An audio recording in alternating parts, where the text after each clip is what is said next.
তুমি? লোকে আমাকে খুনি জয়নাল বলে। আমাকে তুমি না চিনলেও তোমাকে আমি চিনি। নাম বিপ্লব। বয়স 26, জন্মস্থান গাজীপুর, পেশা স্টুডেন্ট। অন্যায় দেখলে শক্ত হাতে মোকাবেলা করি, তাই না? রাইট।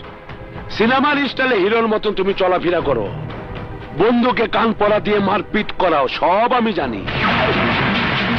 ভার্সিটি ক্যাম্পাসে ডলারের উপর হামলা চালানোর বুদ্ধি দিয়ে তুমি অনেক বড় অপরাধ করেছো বিপ্লব। তুমি যে অপরাধ করেছো তার জন্য এখন এই মুহূর্তে তোমাকে এখানে জিন্দা কবর দিতে পারি, কিন্তু আমি তা করব না।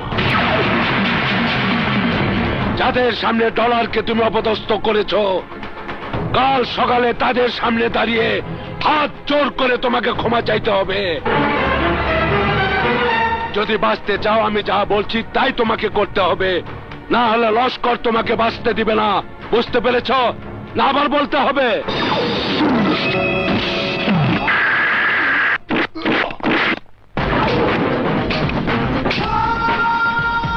আমি ঠিকই বুঝতে পেরেছি, এবার তোমার বোঝার পালা।